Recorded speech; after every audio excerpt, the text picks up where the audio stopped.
Bonjour ou bonsoir, j'espère que tu vas bien. Tu sais que j'ai déjà enregistré 37 histoires de monsieur, madame, et que aujourd'hui, c'est la 38e, l'histoire de madame Proprette. Allez, c'est parti. Madame Proprette était une personne très soigneuse. Peut-être la plus soigneuse du monde.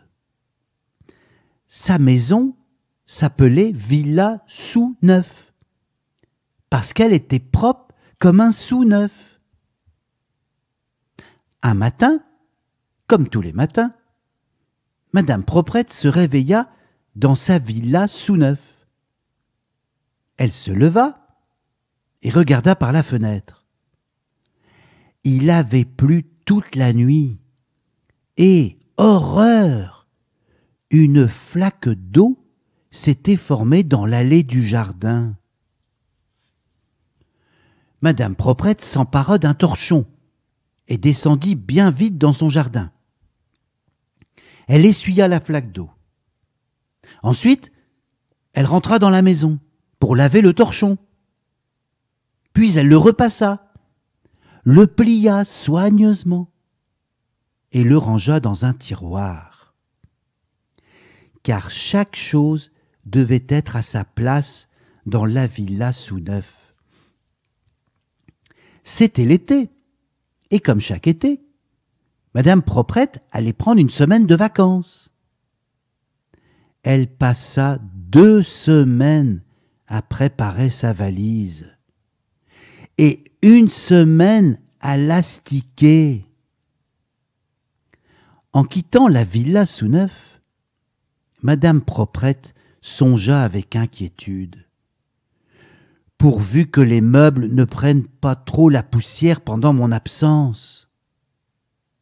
Or, quelque chose de bien plus terrible allait se produire dans la villa Sous-Neuf. Monsieur Méli-Mélo avait décidé de venir prendre le thé chez madame Proprette. Pour la prévenir, il lui avait écrit une lettre. Et il était allé poster la lettre, en tenant une tartine dans sa main. Tu devines la suite? Monsieur Méli-Mélo avait posté la tartine au lieu de la lettre. En rentrant chez lui, il se réjouissait à l'avance de revoir son amie madame Proprette. Mais il trouvait que sa tartine était bien difficile à mâcher. Forcément, il était en train de manger sa lettre. Donc, monsieur Méli-Mélo arriva à la villa Sous-Neuf le lendemain du départ de madame Proprette. Il frappa à la porte. Pas de réponse. Il cria « Au revoir !»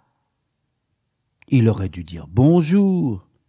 mais comme d'habitude, il s'était emmêlé. Monsieur Méli-Mélo ouvrit la porte. Il regarda de tous côtés. Personne. « Je vais faire le thé, en attendant madame Proprette, » se dit-il.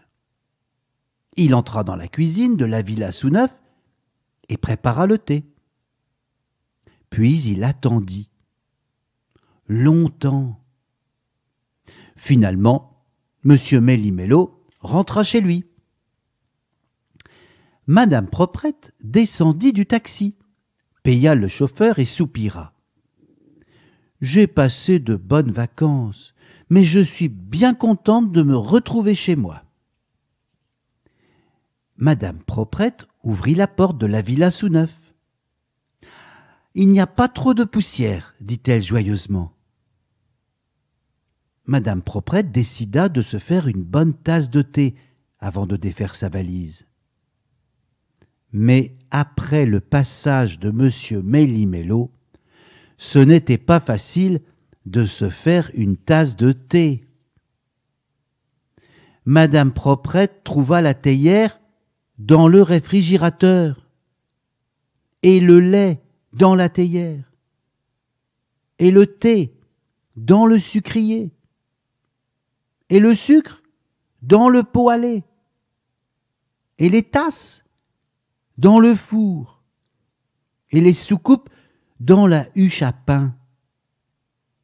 Cependant, Madame Proprette ne trouva pas une seule petite cuillère. Madame Proprette cherchait ses petites cuillères quand le téléphone sonna.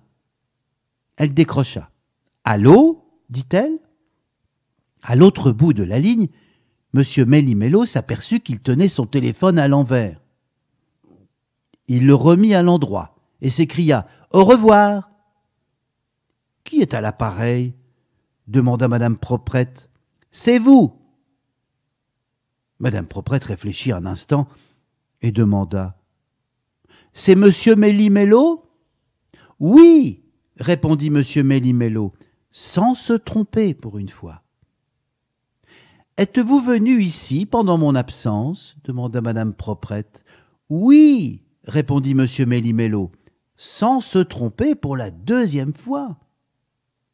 Et il ajouta « Puisque vous êtes rentré, je viens tout de suite. »« Je vous attends, » dit Madame Proprette.